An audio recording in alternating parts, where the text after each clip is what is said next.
Voilà, bonjour. Vous avez remarqué, il fait un peu chaud. La clim semble pas totalement fonctionner, donc vous allez vous trouver comme Israël dans le désert qui voulait aussi de l'eau.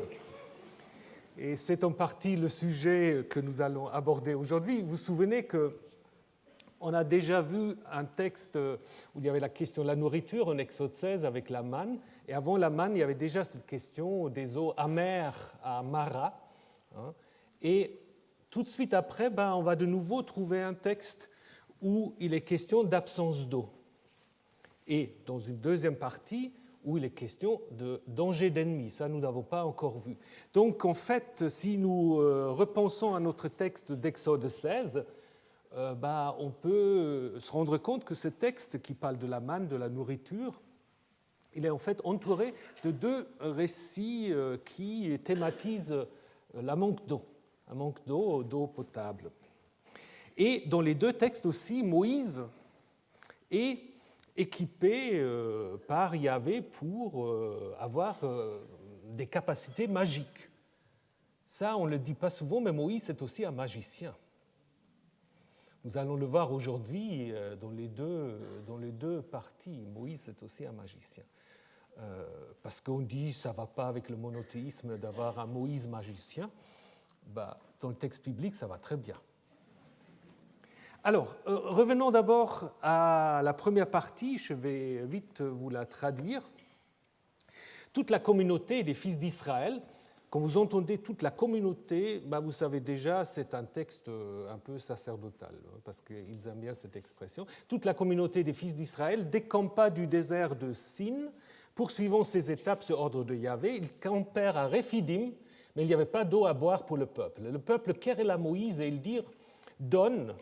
C'est probablement comme ça qu'il faut le traduire, bien que le texte massorétique a le pluriel, sans doute un pluriel pour harmoniser avec l'histoire précédente. Il y avait Moïse et Aaron, parce que vous allez constater qu'Aaron a disparu ici, on ne sait pas où il est allé. Donne-nous de l'eau à boire. Moïse leur dit, mais pourquoi me querellez-vous? Pourquoi mettez-vous Yahvé à l'épreuve? Là-bas, le peuple eut soif d'eau, on l'a déjà appris, mais on le redit. Là-bas, le peuple eut soif d'eau, le peuple gronde à Moïse. Pourquoi donc, dit-il, nous as-tu fait monter d'Égypte? Pour me, ou pour nous, ça c'est probablement en harmonisation, pour nous laisser mourir de soif, moi, mes fils et mes troupeaux. Moïse cria vers Yahvé, que dois-je faire pour ce peuple? Encore un peu, ils vont me lapider. Yahvé dit à Moïse, passe devant le peuple, prends avec toi, parmi les anciens d'Israël, ton bâton dont tu as frappé le Nil, prends-le en main et va. Me voici, je me tiendrai devant toi, là, sur le rocher, en Horeb. Ça, c'est bizarre aussi, en Horeb. Tu frapperas le rocher, il en sortira de l'eau, et le peuple boira. Moïse fit ainsi aux yeux des anciens d'Israël. Il appela ce lieu du nom de Massa et Meriba, donc ce qu'on peut traduire par épreuve et querelle, à cause de la querelle des fils d'Israël, et à cause de leur mise à l'épreuve de Yahvé, disant « Yahvé est-il au milieu de nous, oui ou non ?» C'est comme ça se termine la première narration par une question. C'est plutôt rare qu'un récit se termine par une question. Et évidemment, il y a là d'abord une explication, une étiologie qui explique, comme en Exode 15, on avait le nom de Mara, ici nous avons deux noms, Massa et Meriba, avec deux racines qui sont utilisées dans l'histoire, la racine rive, quereller, et la racine nassa, tester, mettre à l'épreuve. Pour cette deuxième racine, si vous vous souvenez, nous l'avons déjà vu en fait en Exode 15 et en Exode 16, mais dans un autre sens. Parce que dans ces textes-là, c'était Yahvé qui disait « Je mettrai Israël à l'épreuve, est-ce que, oui ou non, ils vont respecter mes lois ?» Ici, c'est le contraire. C'est le peuple qui met Yahvé à l'épreuve. Alors, quelques remarques sur la diachronie. Comme d'habitude, ce n'est pas un texte écrit d'un seul trait. C'est très clair si vous comparez les versets 2 et 3. Verset 2, vous avez déjà le peuple querella Moïse, il dit « Donne-nous de l'eau à boire ». Et puis le 3, on reprend le peuple eut soif, le peuple gronde à Moïse, mais introduit maintenant cette idée, pourquoi laisser mourir le peuple dans le désert? Ça veut dire que le verset 3 en fait sort du contexte et introduit un thème qui peut être appelé la nostalgie de l'Égypte, je vous en parlerai, mais vous voyez que pour le récit, il n'est pas nécessaire. On peut passer tout de suite du verset 2 au verset 4. Et là aussi, si vous regardez le verset 4, Moïse cria vers Yahvé, que dois-je faire pour ce peuple? Encore un peu, ils vont me lapider. Mais là, ça n'a pas été dit que le peuple voulait se prendre à Moïse. Et si vous comparez avec Exode 15, où Moïse aussi crie vers Yahvé, il n'y a pas de complainte sur le peuple. Donc Moïse crie et Yahvé intervient. Donc probablement, cette idée que le peuple veut lapider Moïse est aussi due à un rédacteur. Et probablement aussi le fait que Moïse tout d'un coup va amener des anciens, donc comme s'il voulait s'isoler avec quelques témoins. Et où est-ce qu'il va s'isoler? En Horeb. Ça, c'est bizarre aussi. Donc là, il y a un rédacteur qui apparemment voulait transférer le miracle à l'Horeb, à la montagne de Dieu. Et finalement, le fameux bâton, donc nous avons vu à plusieurs reprises que ce fameux bâton est en fait le bâton de Aaron, qu'on va transférer sur Moïse tardivement, et il peut aussi faire partie d'une révision du récit ancien. Et comme nous allons le voir, même le mot de Massa, parce que c'est un seul lieu, pourquoi il s'appelle Massa et Meriba? Massa, c'est probablement aussi un jeu de mots, un nom artificiel. Donc, si vous voulez, vous pouvez reconstruire le texte, je vous le laisse, je ne veux pas vous le lire. Tout ce qui est en rouge, ça pourrait être le texte ancien. Et ça marche à peu près. Donc, on ne peut jamais vraiment le reconstruire au mot près, bien que j'ai des collègues allemands qui pensent qu'ils peuvent le faire. Je suis toujours plein d'admiration, mais quand on regarde un peu comment les textes sont réécrits, révisés, etc., ça devient quand même un peu difficile. Mais grosso modo, ça peut être quelque chose comme cela. Alors, ce qu'il faut encore rappeler très très brièvement, ce texte en fait a un parallèle dans un autre livre, dans le livre des Nombres. Dans le livre des Nombres, vous avez un texte qui est très proche de celui-là, au chapitre 20. Un texte, si vous n'arrivez pas à le lire, vous allez regarder ce soir vos Bibles. Donc, dans ce texte-là, ça commence un peu de la même manière. De nouveau, le peuple se plaint de l'absence d'eau, mais là, maintenant, il y a en fait Moïse et Aaron qui sont là. Et Moïse et Aaron reçoivent l'ordre de Yahvé d'aller donc parler au rocher pour qu'il donne de l'eau au peuple. Et finalement, ce que fait Moïse, il frappe le rocher avec le bâton et il parle au peuple en disant « Mais pourquoi êtes-vous toujours si mécontents ?» Et à la fin, c'est Yahvé qui se met en colère contre Moïse et Aaron. Il dit, parce que vous n'avez pas manifesté ma sainteté, vous n'allez pas entrer dans le pays que j'ai promis aux Israélites de leur donner. Donc là, en fait, dans ce texte-là, il y a en fait une vision plus négative de Moïse et Aaron, bien qu'on ne comprenne pas tout à fait quelle est la faute de Moïse et Aaron. Ce qu'on peut dire, ils n'ont pas fait exactement ce que Yahvé leur a dit, mais ce qui est intéressant aussi, tout à la fin, on dit ce sont les eaux de Meriba et pas de Massa. Donc il y a un lien entre les deux textes. Donc probablement ce texte de Nombre 20, il présuppose une version d'Exode 17, dont les deux récits, les questions de l'eau du rocher, le regret du peuple d'avoir quitté l'Égypte, mais il y a des différences. Donc déjà que Moïse et Aaron agissent ensemble, que les deux, contrairement à Exode 17, sont dépeints d'une manière un peu ambiguë, c'est-à-dire on explique qu'ils doivent mourir en dehors du pays, et donc cela est expliqué. Et finalement, comme je vous ai dit, on ne parle pas de Massa, on parle seulement de Meriba. Et autre différence, il n'y a pas les anciens, il y a tout le peuple en fait qui est le spectateur de ce qui se passe là. Donc, on peut dire que ce texte de Nombre 20 présuppose certainement une version d'Exode 17, mais pas tout à fait la version telle que nous l'avons maintenant. Peut-être sans les anciens, peut-être aussi sans ce fameux Massa. Et d'ailleurs, quand vous regardez, si vous prenez une concordance, vous regardez où est-ce qu'on parle de Massa et Meriba. De Massa et Meriba, très très peu. Massa encore moins. Par contre, Meriba, on parle assez fréquemment de cet endroit. Et surtout, on parle d'une localité que certains textes appellent Meriba de Kadesh. Merivat Kadesh, donc nombre 27, Deutéronome 32, et puis aussi 2 fois dans le livre d'Ézéchiel. Et là, peut-être, en effet, il y a un lieu identifiable, contrairement, justement, à Massa.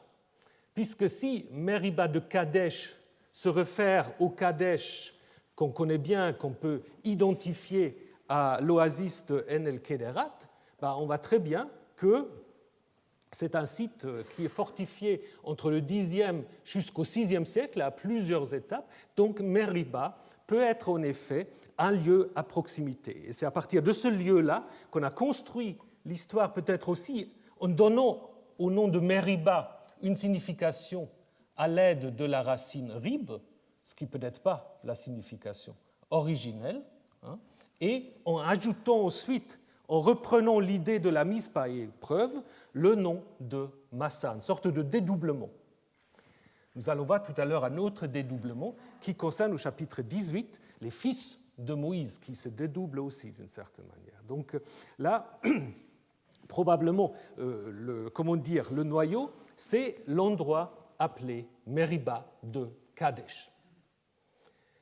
Alors il y a encore un autre lieu qui est mentionné, qui s'appelle Rephidim. Donc souvenez, ils arrivent donc à Rephidim.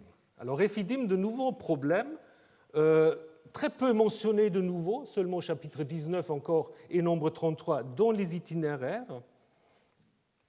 Alors avec quoi faut-il l'identifier? Soit on dit que le Sinaï est là où il se trouve maintenant, donc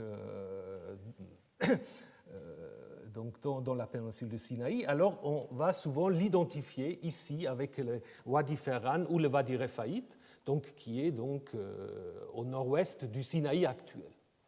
Ou on va dire, non, en fait, ça fait allusion à une montagne qui est plutôt de ce côté-là, et il y a à l'est du golfe d'Aqaba un endroit qui s'appelle Er Rafid. Donc les deux ont quelque chose à voir avec Rephadim, si vous voulez.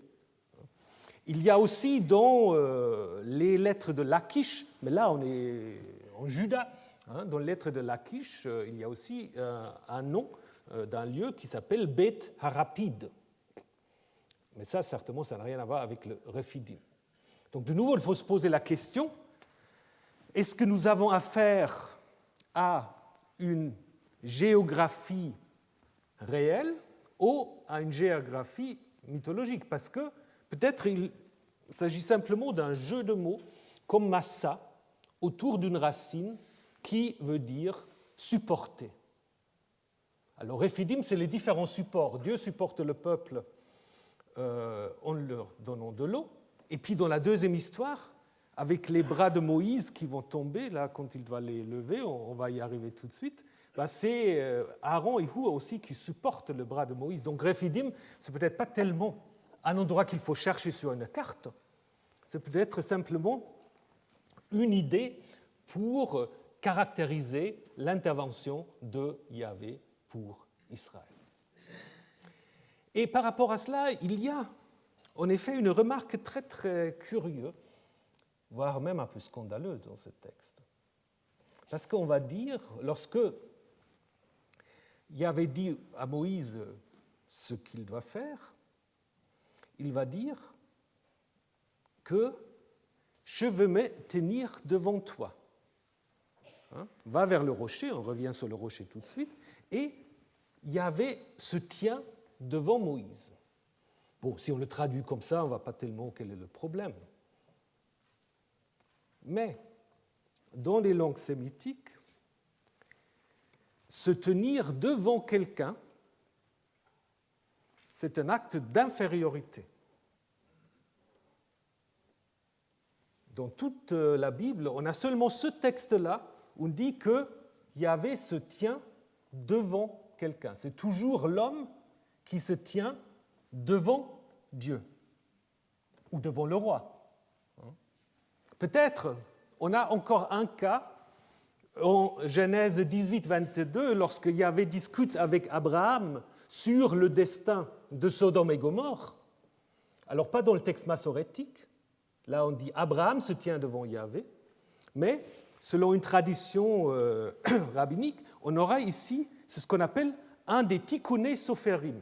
Qu'est-ce que c'est les tikkuné sophérim? C'est les changements que les massorètes auraient fait à l'intérieur du texte consonantique, parce qu'on dit toujours les massorètes ont respecté le texte consonantique, ils ne l'ont plus touché, mais il y a quelques cas où le texte consonantique était considéré comme tellement, comment dire, difficile, théologiquement peu correct, que les massorètes ont fait des changements. Donc peut-être on l'a encore ici en Genèse 18, mais ici on a laissé passer, et donc c'est un contexte d'audience, donc c'est la position de l'inférieur qui se tient devant le supérieur, et que c'est Yahvé qui se tient devant Moïse. C'est assez étonnant. Alors certes on dit, mais c'est juste une sorte de, comment dire, de signification spatiale, je serai devant toi. Mais si vous regardez tous les autres exemples, ça n'a jamais ce sens-là. C'est vraiment, on se met dans une position d'infériorité ou dans une position on est à disposition de quelqu'un. Et Yahvé ici se met à disposition de Moïse. Donc, et pour comprendre cela, on peut le comprendre en effet en regardant ces textes qui insistent sur le statut particulier de Moïse. Pensez à la fin du Deutéronome ou du Pentateuque, lorsqu'il est dit « plus jamais s'est levé un prophète comme Moïse, lui que Yahvé a connu face à face. » Donc, Moïse est celui vis-à-vis duquel, en fait, Yahvé va avoir un comportement qui n'est pas comparable avec le comportement vis-à-vis de n'importe qui. Donc, c'est sans doute ici une rédaction qui veut déjà souligner ce statut particulier. Donc, c'est rédaction tardive, style rédaction du Pentateuque. Mais alors, Yahvé qui veut se tenir devant Moïse, comment faut-il imaginer la présence de Yahvé ici? Est-ce d'une manière anthropomorphe? Est-ce que c'est dans le feu? Rien n'est dit, en fait. Et donc, du coup, il faut revenir sur cette question du rocher. Je me tiendrai sur le rocher, avec un article. On ne dit pas sur un rocher, sur le rocher, comme si c'est un rocher tout à fait spécifique. Et pour ceux qui connaissent bien la Bible, ça rappelle une autre histoire de rocher. À la fin, lorsque Moïse a donné au peuple les premières lois et lorsqu'il a réconcilié Yahvé avec le peuple avec l'histoire du veau d'or, Moïse dit à Yahvé, je veux voir ta face. Yahvé dit, ah non, ça, c'est pas possible. Mais il lui dit, voici un endroit près de moi, tu tiendras sur le rocher. Quand ma gloire passera, je te mettrai dans un creux de rocher et je te couvrirai de ma main jusqu'à ce que je sois passé. Lorsque j'écarterai à ma main, tu ne me verras pas derrière, mais mon visage ne pourra pas être vu. Donc on est de nouveau sur le rocher, donc il y a certainement un lien entre les deux textes, très, très clairement. Et Exode 33, d'une certaine manière, c'est presque déjà comme une sorte de midrash qui veut approfondir cette question, est-ce qu'on peut voir Yahvé ou non? Parce qu'en Exode 17, on n'a rien dit. On a dit simplement, je me tiens devant toi. Et il y a des rabbins qui ont dit, mais qu'est-ce qu'il a vu? Donc, on raconte en fait en Exode 33 qu'il a vu Yahvé juste de derrière, pas de face. Et donc, à cause de ces liens d'intertextualité, on peut aussi expliquer pourquoi quelqu'un a rajouté en Exode 17, quand on parlait du rocher, quelqu'un a ajouté en Horeb, même si grammaticalement, ce n'est pas très réussi. Mais pour dire, voilà, c'est déjà là où va se passer cette autre rencontre en Exode 33.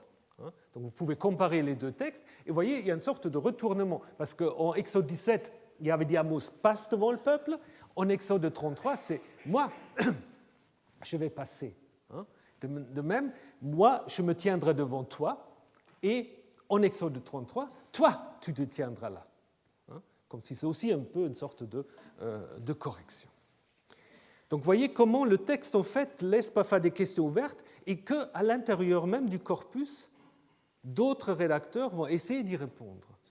C'est pour cela que c'est vraiment toujours, en fait, une sorte de lecture continue. Le Pentateuque, ce n'est pas un livre qui est clos. C'est un livre ou un ensemble de livres qui, en fait, constamment engendre son actualisation, sa révision, etc.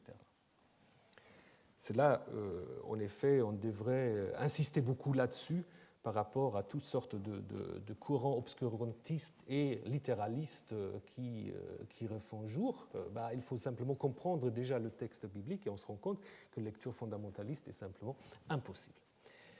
Alors, en ce qui concerne le miracle de l'eau, là aussi, il n'y a pas besoin, probablement, de donner des explications naturelles. Alors on a toujours essayé de dire, par exemple, il suffit de casser une mince couche pierreuse du rocher, et derrière il y a l'eau qui est cachée, et puis ça va libérer une quantité importante d'eau. Ou encore, comme l'avait dit le fameux Reimarus, qui avait aussi calculé le nombre d'Israélites qui ont passé la mer Rouge, donc 600 000 multiplié par 4 ou 5, quelques millions, en disant c'est pas possible. Alors lui, il avait dit ici, en fait, Moïse connaissait très bien la région. Il savait où il y a les sources cachées, et puis c'est pour cela qu'il doit s'éloigner, en fait. Je pense, de telles interprétations, en fait, ne comprennent pas vraiment la visée du texte. Le texte, en fait, veut simplement dire que Yahvé a le pouvoir de faire jaillir de l'eau là où il n'y en a pas, a priori. Et ça, c'est évidemment quelque chose qui est typiquement une compétence des dieux de l'orage, comme Baal, n'est-ce pas? Donc, lorsque Élie va combattre Baal, c'est aussi par rapport à la pluie, par rapport à l'eau, etc. Donc, nous sommes ici un peu dans le même domaine.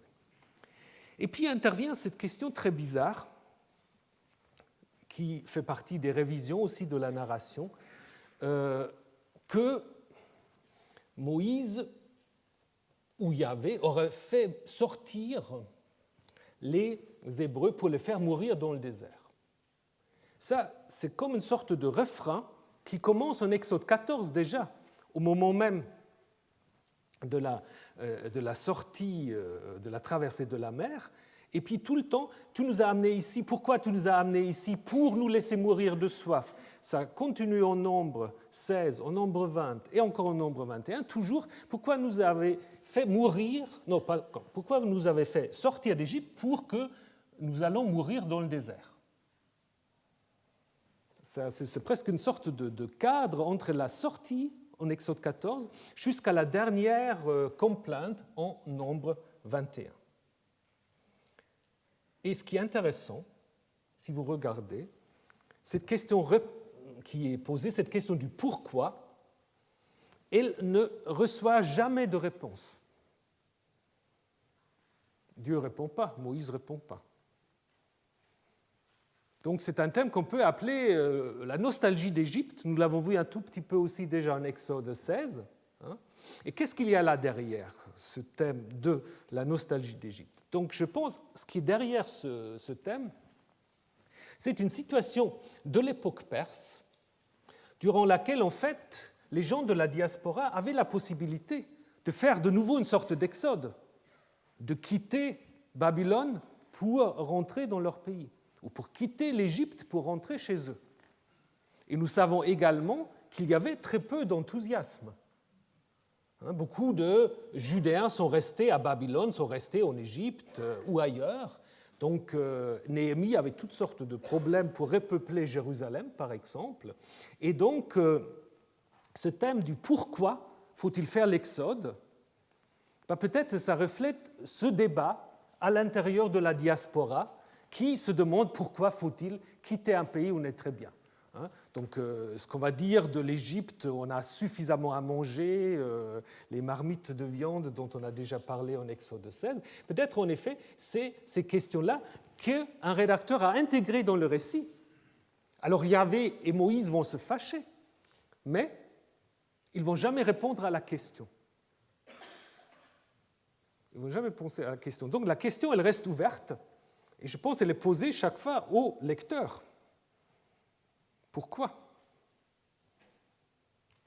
Alors, c'est condamné d'une certaine manière, mais cette contestation, d'une certaine manière, elle est intégrée dans le texte même. Et on peut voir chaque fois, comme ici, que ce thème a été superposé. Ça ne fait pas partie de la tradition ancienne. Ça ne fait pas partie de la tradition ancienne. Ça fait partie, en fait, d'une relecture de ces textes du désert par rapport à la question faut-il ou non quitter le pays dans lequel on est pour aller vers le pays promis, mais dont on sait que les conditions matérielles ne sont pas si, si paradisiaques comme certains textes bibliques le disent. Donc il y a une sorte, si vous voulez, de renforcement des aspects négatifs d'une certaine manière. On l'a vu aussi avec l'idée du fait que le peuple veut lapider Moïse, ce qui revient en Nombre 14, lorsque le peuple veut rentrer de nouveau en Égypte. Et donc là, on relie tous ces textes du désert dans une perspective très, très négative. Après l'eau, on est dans une situation maintenant très différente, parce que vous allez voir, maintenant le peuple est quasiment absent et se plaint pas du tout. Alors, ça continue au verset 8. Amalek. Alors, qui c'est Amalek ? Amalek vint et fit la guerre à Israël à Rephidim. Alors, c'est intéressant. Normalement, chaque épisode, on décampe, on va ailleurs, mais là, ils sont toujours à Rephidim. Moïse dit à Josué, « Choisis-nous des hommes et sors faire la guerre contre Amalek. Demain, je me tiendrai au sommet de la colline, le bâton de Dieu dans ma main. » Josué fit comme Moïse lui avait dit pour faire la guerre contre Amalek. Moïse, Aaron et Hour étaient montés au sommet de la colline. Alors, lorsque Moïse élevait la main, Israël était fort. Quand il reposa sa main, Amalek était fort. Les mains de Moïse devinrent lourdes. Ils prirent une pierre, la placèrent sur lui, il s'assit dessus. Aaron et Hour lui soutenaient les mains. Les mains en hébreu, c'est aussi les bras. Donc, c'est l'ensemble, ça va de là à là. Donc, ils soutenaient les mains ou les bras, et l'un d'un côté, l'autre de l'autre. Ainsi, ses mains furent fermes jusqu'au coucher du soleil. Et Josué affaiblit Amalek et son peuple au tranchant de l'épée. Yahvé dit à Moïse, « Écris cela en mémorial sur le livre, sur le sefer, sur le rouleau, et transmets-le aux oreilles de Josué.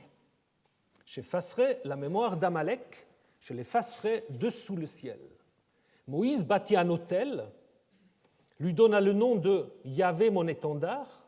Il dit, oui, une main se trouve sur l'étendard.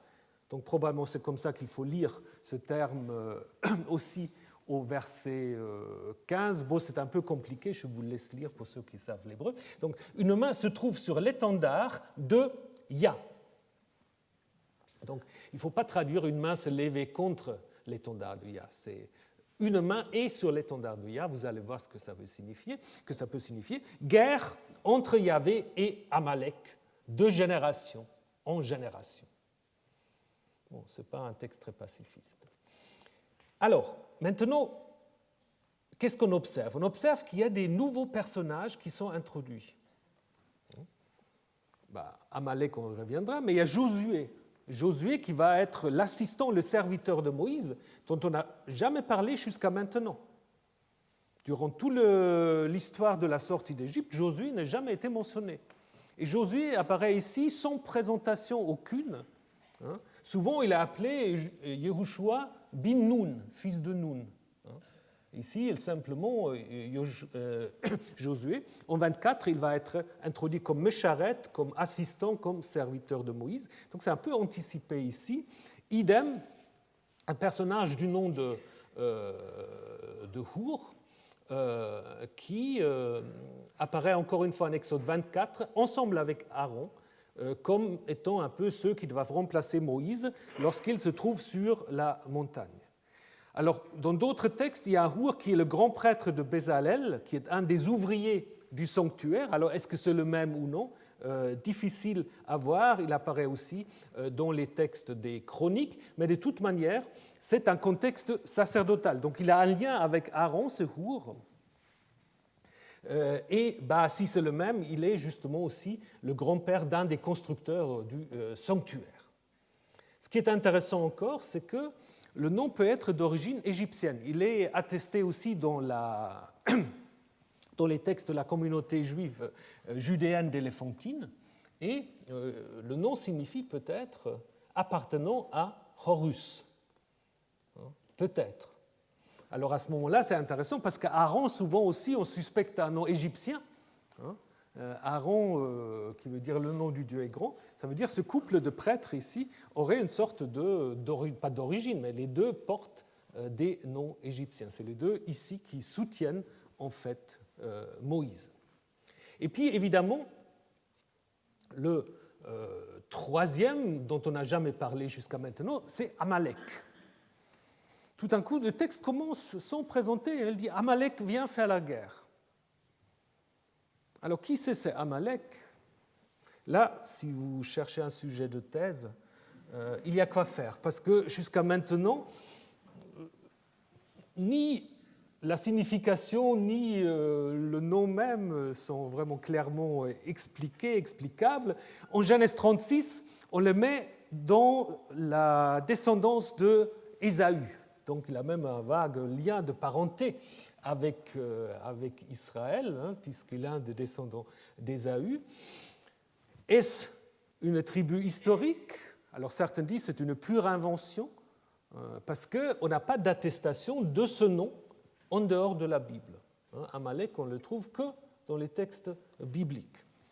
Alors, il y a une hypothèse de Görg qui dit qu'il faut faire un lien avec un mot, mais c'est déjà très compliqué, donc Chamarkou, Chamarka, qui pourrait être l'équivalent, qui est attesté dans un texte égyptien, et qui serait, mais le texte est déjà compliqué, qui serait une divinité d'une montagne, quelque part là dans le désert, et puis ce sera une sorte de divinité opposée à Yahvé, vénéré par un groupe de nomades, et puis ce sera un autre groupe de nomades, donc ce sera une sorte de conflit très ancien entre deux groupes nomades qui auraient en fait deux divinités tutélaires.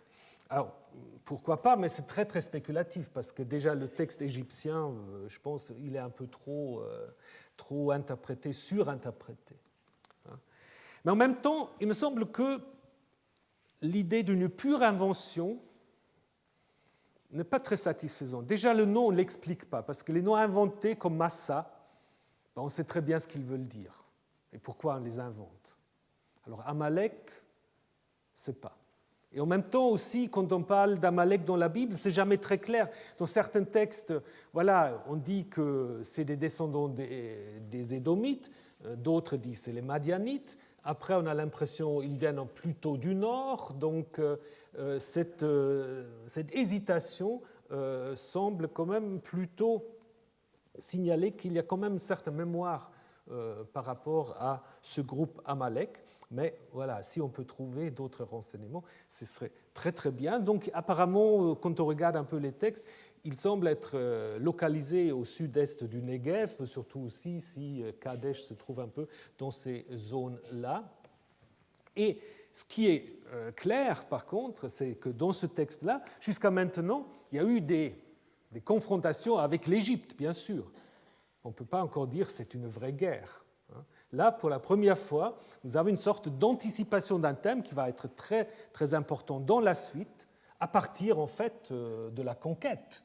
Ça va être la guerre contre les autres peuples. Et Amalek, il sert un peu à montrer l'intervention de Yahvé dans les guerres d'Israël. Mais l'intervention de Yahvé, elle n'est pas totalement, comment dire, sans équivalent humain, parce qu'il y a Josué. Josué qui apparaît justement au moment où il est question de la guerre. Donc Josué, apparemment, c'est un guerrier, et ça fait allusion évidemment à son rôle qu'il a dans le livre de Josué. Maintenant, il y a un constat un peu curieux, c'est qu'on dit que évidemment, ils vont gagner. Josué affaiblit Amalek au tranchant de l'épée. Si vous avez l'expression au tranchant de l'épée, littéralement par la bouche de l'épée, vous avez normalement d'autres verbes qui vont avec. Ça veut dire tuer, frapper, exterminer. Par la bouche de l'épée, c'est souvent en fait l'idée que l'ennemi est totalement annihilé. Et ici, on dit simplement Josué affaiblit. Alors c'est pour cela les commentateurs, parfois ils veulent corriger, il faut dire non, il faut lire autre chose, ou que le verbe affaiblir peut aussi avoir le sens d'exterminer. Mais c'est un peu circulaire comme argument. Pourquoi est-ce qu'on dit ici il affaiblit et non pas il extermine, ou il frappe, ou il tue? Tout simplement parce qu'on a encore besoin d'Amalek. Parce que Amalek va revenir. Amalek va revenir dans la suite de l'histoire. Donc l'auteur de ce texte, il sait que notamment Saül va se battre contre Amalek, et David aussi. Et donc on ne peut pas dire qu'on va les tuer entièrement, parce que du coup, ça ne fait pas de sens qu'ils réapparaissent tout à l'heure. Donc, c'est pour cela qu'on change en fait une formule qui est assez, normalement, une formule assez traditionnelle, mais ici, en fait, on va la atténuer pour montrer que Amalek sera en fait sorte de symbole même de l'ennemi, sorte d'incarnation de ce qui est l'ennemi d'Israël. Après, évidemment, dans la tradition rabbinique, Amalek peut devenir n'importe qui. Ça peut devenir après les Romains, ça peut devenir même les chrétiens, ça peut devenir beaucoup de choses. Et aujourd'hui, chez les chrétiens fondamentalistes, ça peut être les Russes, ça peut être les Coréens du Nord, ça peut être n'importe quoi. Donc voilà, c'est une sorte d'ouverture, en fait, qui apparemment est liée à ce nom. Alors, Moïse fait un geste. Donc Moïse lève les bras. Et qu'est-ce que ça veut dire? Est-ce que c'est une prière? Est-ce que c'est une bénédiction? Ou, ce que je disais tout au début, s'agit-il plutôt d'un acte magique? Et je crois que c'est plutôt ça. Parce que, en fait, dès que le bras tombe, c'est Amalek qui prend le dessus.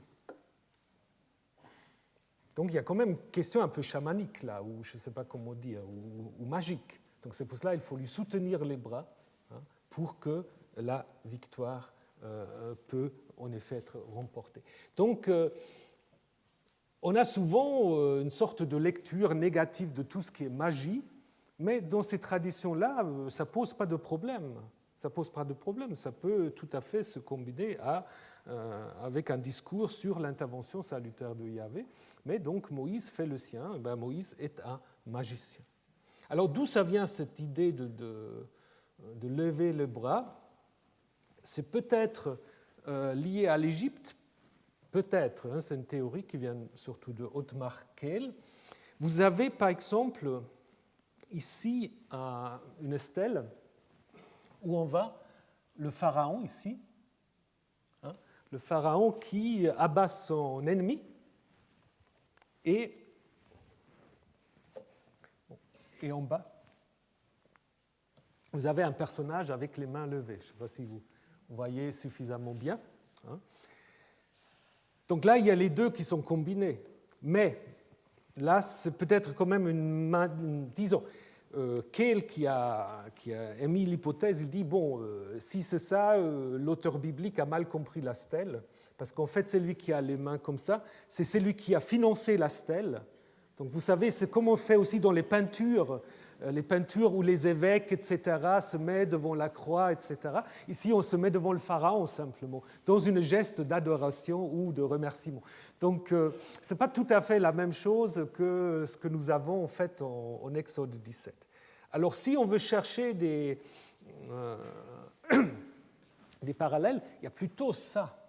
Là, on va de nouveau pharaon qui abat son ennemi ou ses ennemis, et puis au-dessus, vous avez le soleil, ou Ra, hein, qui éteint ses mains, hein, et qui protège le pharaon d'une certaine manière.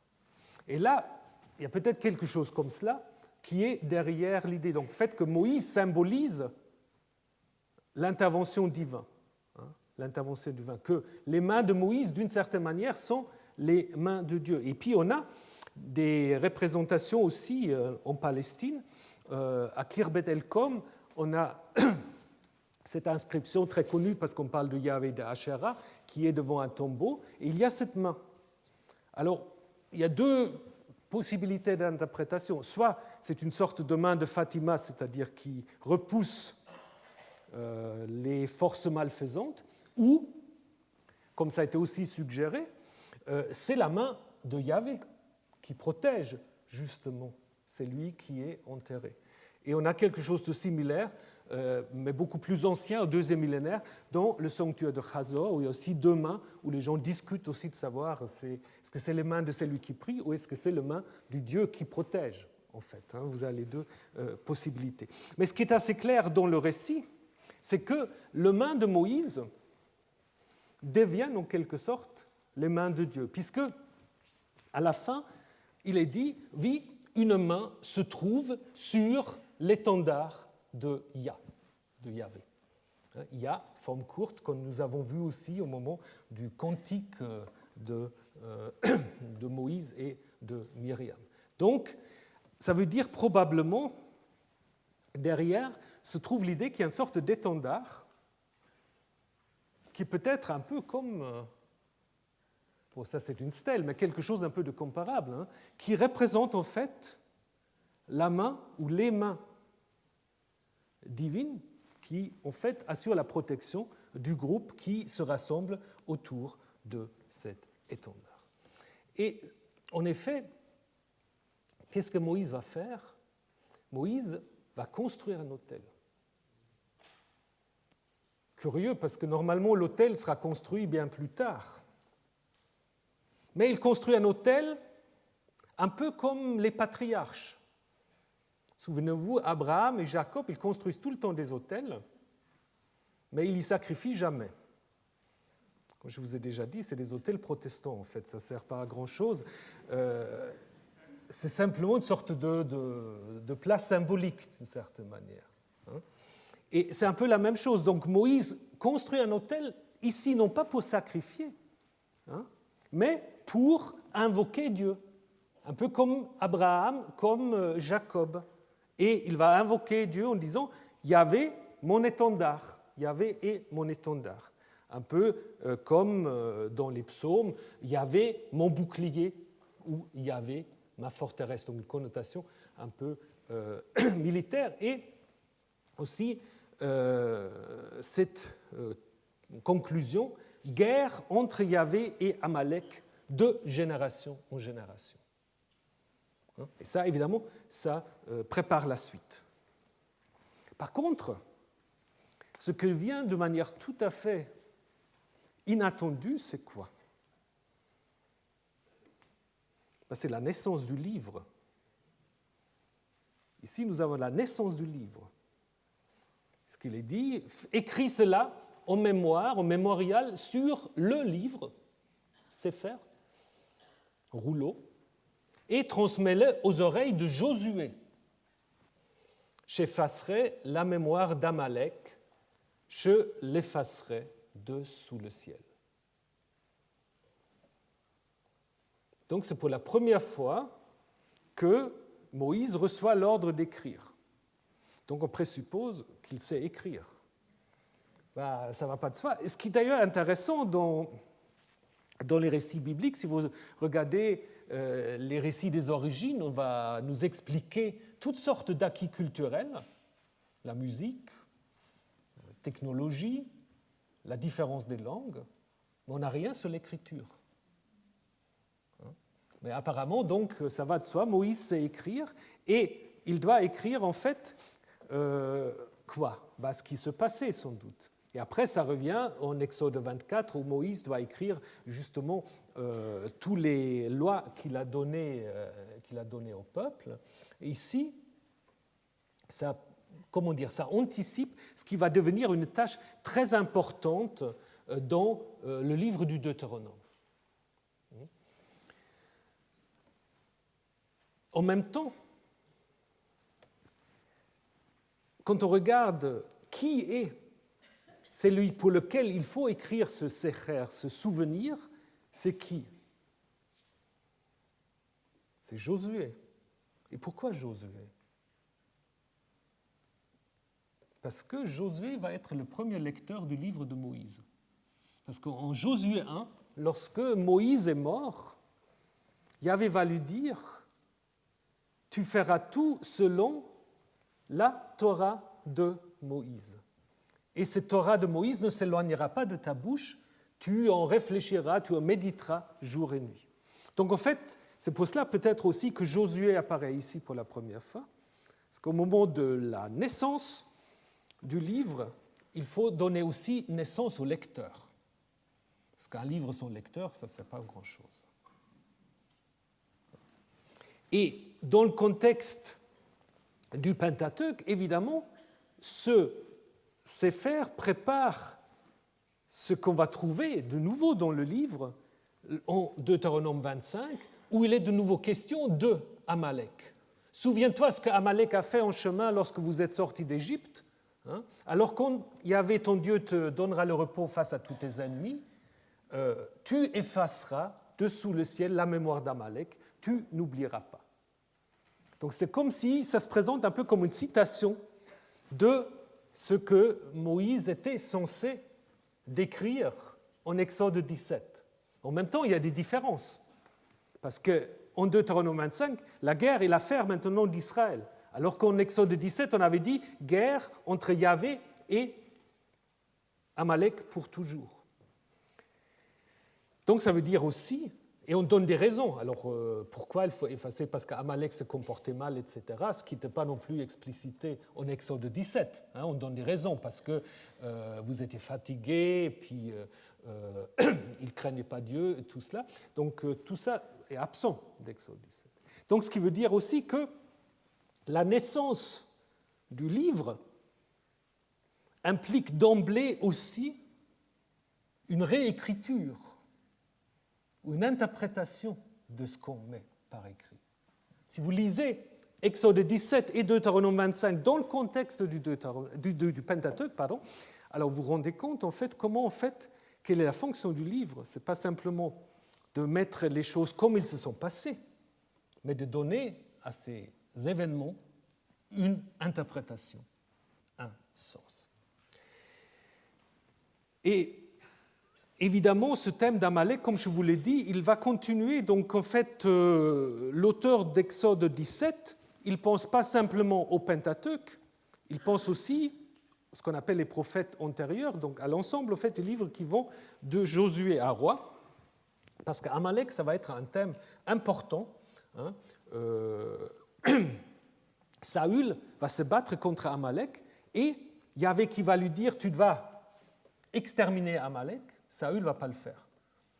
Je trouve plutôt sympathique, mais il est très critiqué pour cela. Donc il va être critiqué par le prophète Samuel qui revient des morts et qui lui dit que voilà, il va perdre en fait sa royauté puisqu'il n'a pas en effet exterminé Amalek, ce que reste à faire ensuite pour David. Mais ce qui, à mon avis, est surtout important, c'est que ce texte-là ou ce verset-là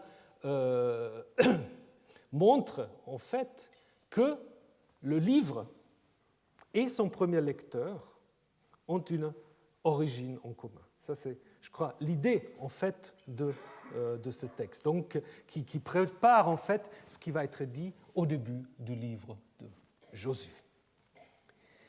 Alors là, nous avons eu Amalek, un étranger plutôt, comment dire, dangereux, contre lequel il faut faire la guerre. Et maintenant, presque un peu en opposition, nous avons en Exode 18, dans le chapitre suivant, une autre rencontre avec un Madianite, mais qui est très positif, puisque c'est évidemment le beau-père de Moïse. Mais donc il y a, si vous voulez, un peu une sorte de contraste entre Amalek et Jéthro ou Madian.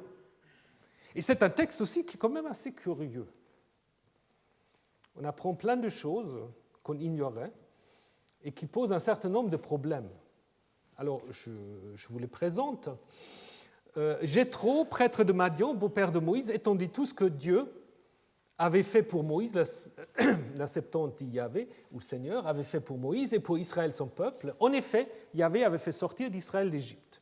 Jéthro, beau-père de Moïse, prit Tzipora, femme de Moïse, après qu'elle eût été renvoyée. Alors Moïse a renvoyé sa femme. On ne le savait pas encore. Et ses deux fils, le nom de l'un était Gershom, car avait-il dit, je suis devenu un immigré en terre étrangère. Le nom de l'autre était Eliezer, car le Dieu de mon père est mon secours, il m'a délivré de l'épée du Pharaon. Tout d'un coup, Moïse a deux fils. Jéthro, beau-père de Moïse, ses fils et sa femme vinrent vers Moïse au désert où il campait, à la montagne de Dieu. Et il dit à Moïse, on dit, ou il, c'est quand même Jéthro, il fit dire à Moïse, c'est moi ton beau-père Jéthro, venons vers toi, ainsi que ta femme et ses deux fils avec elle. Moïse sortit à la rencontre de son beau-père, il se prosterna. Alors c'est Moïse qui se prosterne devant Jéthro. Le Pentateuque samaritain n'a pas aimé, il a plutôt mis il se prosterna devant Moïse. Mais le texte hébreu est assez clair, et ils se demandaient l'un à l'autre comment ça allait, et ils entrèrent, de nouveau le Pentateuque samaritain veut mettre Moïse au-dessus, il fit entrer, dit-il, mais en hébreu, ils entrèrent tous les deux dans la tente. Moïse raconta à son beau-père tout ce que Yahvé avait fait au Pharaon et à l'Égypte à cause d'Israël, toutes les tribulations auxquelles ils avaient été exposés en chemin, et comment Yahvé les avait délivrés. Jéthro se réjouit ou vit tout le bien que Yahvé avait fait pour Israël, qui l'avait délivré de la main de l'Égypte. C'est un peu répétitif. Jéthro dit, béni soit Yahvé qui vous a délivré de la main de l'Égypte et de la main de Pharaon, qui a délivré. Donc vous voyez que le mot délivrer revient très souvent. La deuxième partie de ce verset-là est absente dans la Septante. Je sais maintenant que Yahvé est plus grand que tous les dieux. Oui, ce qu'ils ont fait avec arrogance est retombé sur eux. Là aussi, si quelqu'un peut une fois élucider ce verset, c'est bien, c'est pas tout à fait clair non plus. Il doit manquer quelque chose. Souvent, on pense que c'est par rapport aux Égyptiens, mais je pense que c'est plutôt par rapport aux autres dieux, vis-à-vis desquels, en fait, Yahvé s'est imposé. Jéthro, beau-père de Moïse, et c'est là où c'est intéressant, Jéthro, beau-père de Moïse, prit un holocauste et des sacrifices pour Dieu. Aaron et tous les anciens d'Israël vinrent manger le pain ou le repas avec le beau-père de Moïse devant la divinité.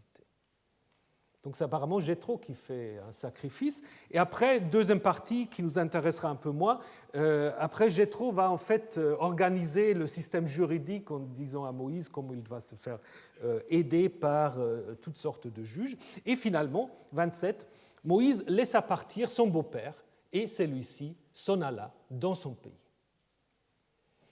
Donc c'est clair, il y a deux parties. On s'intéressera surtout à la première, une sorte de visite familiale suivie d'un repas sacrificiel, et ensuite l'établissement de l'organisation juridique suite au conseil du beau-père. Le départ, en fait, au verset 27, vous aurez pu l'avoir aussi directement après la première partie. Probablement, c'était d'ailleurs le cas. Ce qu'on peut encore signaler, c'est que le nom de Jéthro apparaît seulement dans la première partie. Dans la deuxième partie, il est seulement question du beau-père de Moïse, et le nom propre n'est pas utilisé.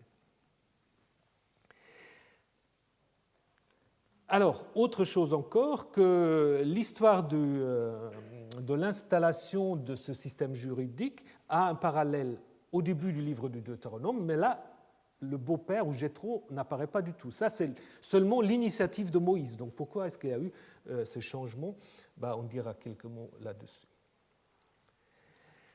Est-ce que vous vous souvenez, on avait discuté par rapport à l'histoire de la manne si c'était un texte déplacé. Alors là, il y a peut-être encore un autre texte déplacé. Parce que là, déjà, les rabbins, ils avaient des problèmes avec ce texte. Ibn Esra, un grand commentateur de l'Exode et du Pentateuque, avait dit que la place originelle de ce récit est ailleurs, c'est après la révélation au Sinaï. Parce qu'en effet, ce qui pose problème, c'est qu'en Exode 18, donc dans notre texte, Israël est déjà à la montagne de Dieu, alors que l'arrivée au Sinaï n'est racontée qu'au chapitre 19. Donc si vous prenez l'itinéraire, toute la communauté du fils d'Israël décampe du désert du Sin, ils arrivent à Rephidim, donc ça, on a vu les deux histoires en 17, ils étaient tous les deux à Rephidim, et à Rephidim, Amalek vient faire la guerre. Partis de Rephidim, dit chapitre 19, partis de Rephidim, ils arrivent au désert du Sinaï. Mais alors, ils sont où alors en Exode 18 ? Oui, ça c'est un problème. Idem le fait qu'au verset 12, il y a un sacrifice, mais l'autel n'est pas encore construit. Et puis, c'est surtout le fait que c'est un prêtre non israélite qui prend l'initiative du sacrifice. Donc, est-ce qu'il faut suivre Ibn Esra qui avait dit que la place originelle, en fait, c'est après, une fois qu'ils sont partis, ou justement où ils étaient en train de partir. Mais alors, si c'est le cas, ça fait sens d'une certaine manière. Mais si c'est le cas, il faut toujours se poser la question, pourquoi est-ce qu'on l'a déplacé ? Alors, soit c'est quelqu'un, mais ça, je pense que ce n'est pas comme ça que les rouleaux se passent, soit c'est quelqu'un qui avait plein de feuilles, et puis, voilà, il n'était pas très organisé, et puis il y a eu un coup de vent, puis il a fait ce qu'il a pu, mais je ne pense pas que ça marche. Donc, pourquoi cet épisode-là ? Je pense c'est parce que, en fait, le texte véhicule sans doute une ancienne tradition, une tradition différente de la tradition du Sinaï, et qu'on a dû mettre quelque part, ou qu'on a voulu mettre quelque part, qu'on n'a pas voulu censurer. Et parfois, il faut mettre des traditions un peu, comment dire, qui ne sont pas toujours très logiques, mais si on veut les garder, il faut essayer de leur trouver une place. C'est un peu comme dans le Nouveau Testament, si vous prenez les évangiles synoptiques, ils n'ont pas tous les mêmes paroles de Jésus sur la croix. Parfois, c'est même un peu contradictoire. Mais on les a gardés aussi, d'une certaine manière. Et ça, c'est un peu ce qui se passe ici. Donc, on voulait garder cette histoire. Donc, on a cherché un endroit, et on l'a sans doute placé devant le Sinaï, parce qu'on voulait suggérer, en fait, ils y sont, mais ce n'est pas encore la vraie révélation. C'est une sorte de, comment dire, de prolepse. C'est l'ouverture, d'une certaine manière. Comme dans les ouvertures de l'opéra, on fait déjà allusion au thème, et puis après, ça va venir en détail. Et peut-être aussi, justement, par rapport à ce que je vous disais tout à l'heure, c'est qu'on voulait peut-être construire aussi une opposition, en fait, entre deux types d'étrangers, entre Amalek, d'un côté, et Madian. Et puis, en fait, aussi, souvenez-vous que, comme en Exode 17, Moïse a quand même construit un autel. Bon, pas pour faire des sacrifices, mais il y a déjà l'autel qui est là. On s'est dit, on a quand même un autel que Jéthro peut utiliser ici. Donc, c'est probablement pour ces raisons-là qu'on a intégré ce texte-là. Donc, c'est probablement, en effet, une tradition différente, concurrente de la grande tradition du Sinaï, puisque ici, ce n'est pas la médiation d'un prêtre madianite que le premier sacrifice à Yahvé va avoir lieu, et c'est clairement Jéthro qui joue le rôle principal. Donc là-dessus, je pense qu'on peut guère discuter. Cette montagne de Dieu, on la localise où ? En rapport à la vocation de Moïse. Souvenez-vous, en Exode 3, lorsque Moïse a eu sa vocation, il est allé où ? Il est allé au-delà du désert, il est en Madian, il va au-delà du désert, et il arrive à Har HaElohim, à la montagne de Dieu. Donc ça fait en fait un renvoi à Exode 3. Il y a plusieurs liens avec Exode 3. Il y a surtout quelque chose qui est assez rare dans le Pentateuque, l'expression Ha-Elohim, Elohim avec l'article, la divinité. En Exode 3, ça arrive plusieurs fois, et puis ici de nouveau. Et entre les deux, pas du tout. Aussi, en Exode 3, Dieu dit « Je suis descendu pour le délivrer », donc on a vu comment souvent on parle de délivrer, natsal en hébreu, pour le délivrer de la main de l'Égypte.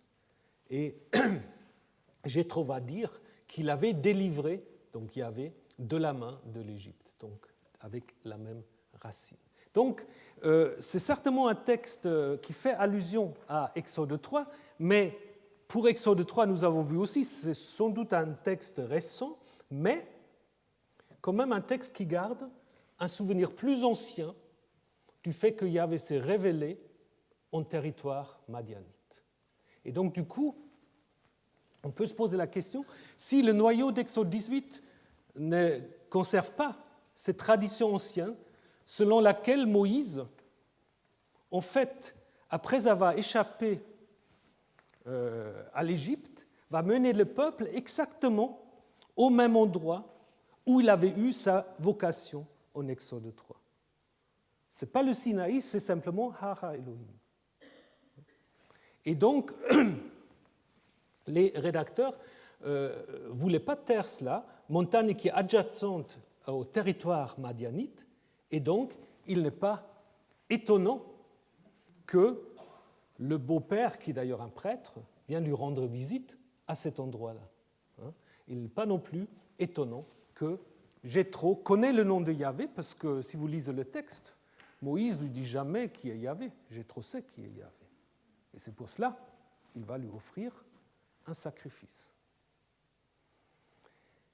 Donc, comment ça va se combiner avec la tradition du Sinaï, où tout d'un coup, en fait, Yahvé va se présenter de manière assez différente et va annoncer, en fait, de conclure une sorte de traité avec Israël sans que Jéthro y soit, traité qui va aussi impliquer le sang, la vision de Dieu, beaucoup de choses, et ensuite le décalogue.